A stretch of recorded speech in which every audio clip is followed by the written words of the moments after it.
उनको कहा कि एक तरफ तो आप जाति तोड़ने की बात कर रहे हैं और दूसरी तरफ आप हरिजन कह रहे हैं। यदि हम इसको पॉजिटिव सेंस में लें तो हम तो हरि का मतलब ईश्वर, हम तो ईश्वर की औलाद होगी, तो बाकी लोग क्या शैतान की औलाद है?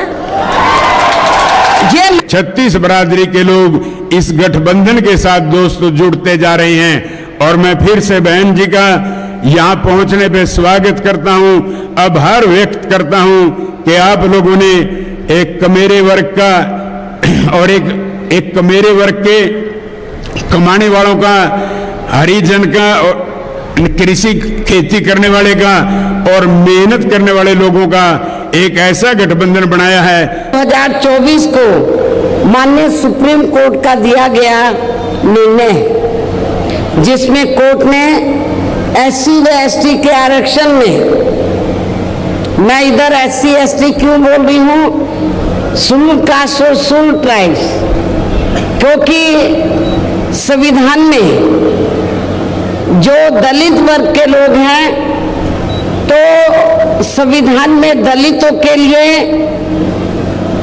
तो हरिजन लफ्ज का इस्तेमाल नहीं किया गया है, बल्कि अनुसूचित जाति व जनजाति लफ्ज का इस्तेमाल किया गया।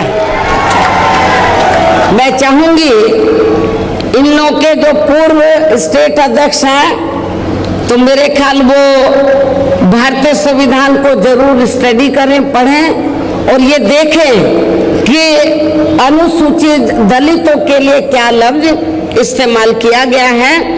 तो मुझे क्या लगता है, ये बाबा साहब के बारे में इनको जानकारी है, लेकिन ये भी जानकारी लेनी चाहिए कि SC ST के लिए क्या लफ्ज इस्तेमाल किया गया है।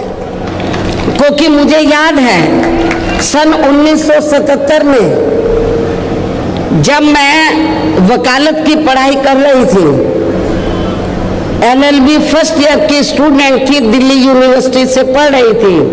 1977 में जनता पार्टी की सरकार बनी और इन्होंने वोट क्या कह के लिया था कि हम स्वर्गीय श्री बाबू जगजीवन राम जी को देश का प्रधानमंत्री बनाएंगे, जिसको कांग्रेस ने नहीं बनाया।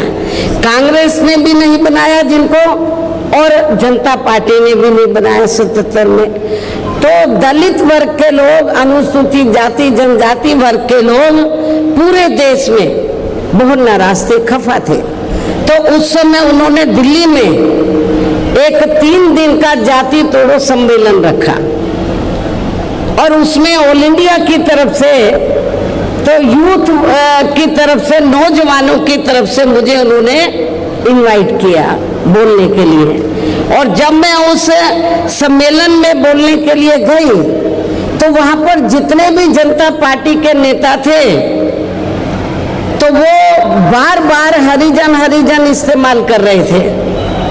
तो मैंने उनको कहा कि एक तरफ तो आप जाति तोड़ने की बात कर रहे हैं और दूसरी तरफ आप हरिजन कह रहे हैं।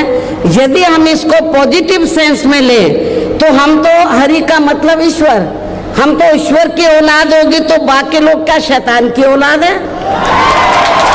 ये मैंने 1977 में जब मुझे उन्होंने ऑल इंडिया की तरफ से इनवाइट किया, तो ये मैंने वहां पर बोला था।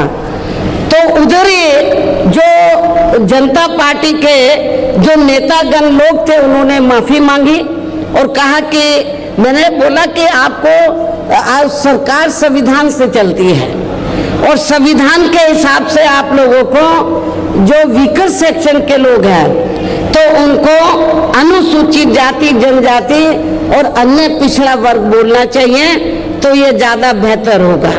उनको रियलाइज करना पड़ा और ये कहना पड़ा कि बहन जी जो बोल रही है वो सही बोल रही है।